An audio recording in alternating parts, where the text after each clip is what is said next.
Unless you're a car enthusiast who's been living in a cave, everyone has noticed that sporting Fords have gone through the roof in price. Lady Diana's XR3i, £650,000.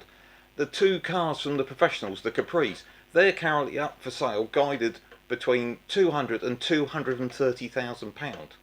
However, there is something you could have done to your Capri in the 1990s and made it almost worthless in today's terms. This is the story of the DMS Bullitt.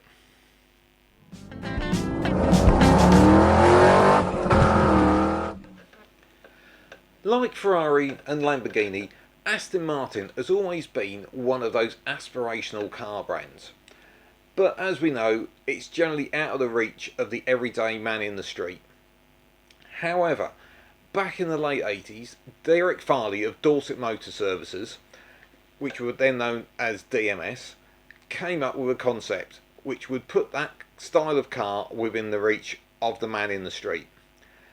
What he came up with was a body panel kit to fit onto a Mark II or III Capri. Now, in this modern era of kit cars, we're really used to body panel kits. There's kits that fit to MR2s, onto Porsche Boxsters, onto Z3s. They're pretty common nowadays. But back in the late 80s, this was a relatively new concept, as most of the kit cars of that era were generally taking your mechanicals from an old Escort or Capri or a Mini and putting them into a new body chassis kit. Where Derek had come up with something different. You didn't have to sort of take all the mechanicals off. You just put these panels onto the original Capri. Now, he came up with two versions. There was a hard top, which, as you can probably guess, you just put the regular panels straightforward onto your original Capri. And also he did a convertible kit.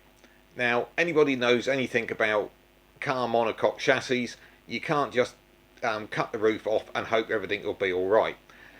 So within the kit for the convertible, there was a framework which you welded inside the car to stop it folding in two, which is also quite embarrassing.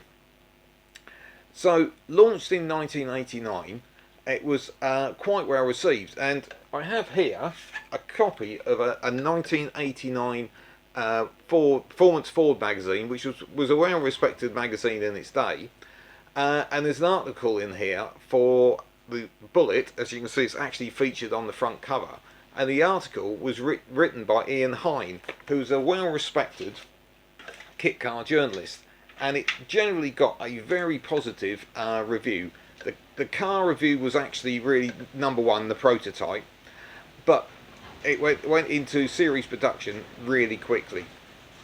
Now, the price at launch for the hardtop version was $1,995, and I think you should be able to see an advert alongside me here.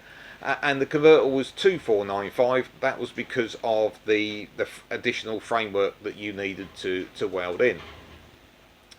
Now, build time wise, it was expected to be somewhere around about 100 hours, which was a lot less than most kit cars at the time, because obviously you weren't having to muck around with the mechanicals. Now, it started to sell in reasonable numbers. Trying to get a solid number of how many produced has been very difficult. There seems to be very little online activity with things like Facebook groups and that kind of thing nowadays with the Bullitt.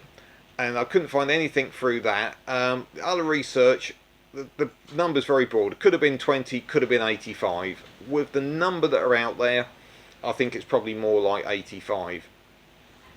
Now, styling wise, from the front, it looks quite good, you know, compared to the original Aston Martin.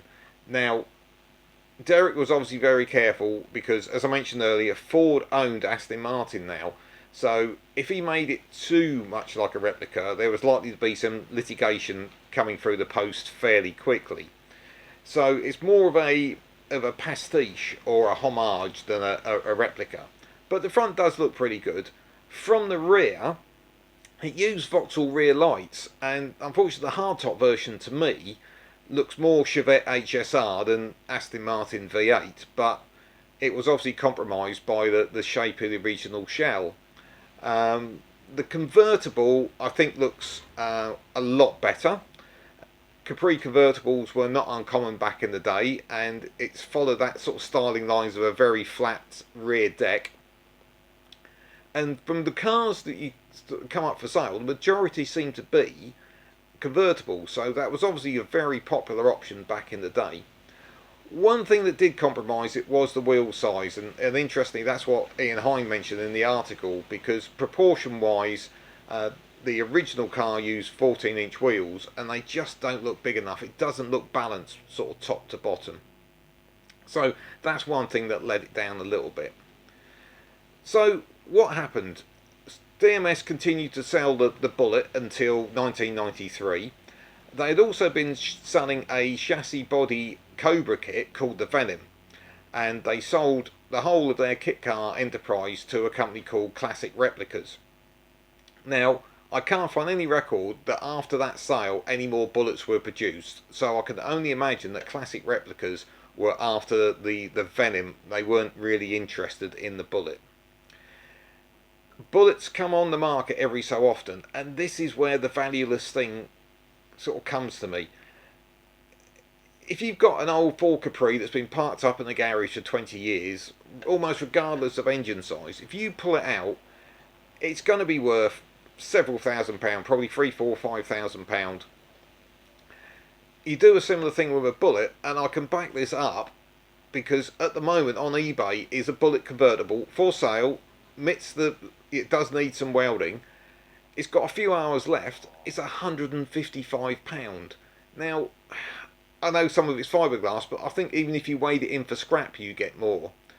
And I think the reason for this, the reason they're so valueless, is that the market today is very strong for nostalgia, which is why the Capris, the XR3s, the XR2s are very popular at the moment. It's that nostalgia thing of going back to the cars either you owned or aspired to own. And being brutal, I think people didn't really aspire to own a slightly shrunken Aston Martin replica. Now, one option is obviously you could put it back. So, for example, the hardtop ones, you could take the panels off and try and make it back into a Capri. Would it ever be worth it? Probably not. And then, of course, we lead on to the convertibles. The roof's been cut off. It's dead in the water. Unless you want to put it back to a convertible Capri, you're never going to do anything with it. So I think that's really why the bottom has fallen out of the Bullitt market. Now, don't get me wrong, there are some nice examples out there, and I've sort of flicked through a few of the pictures in this video, so hopefully you can see that when done right they do look okay.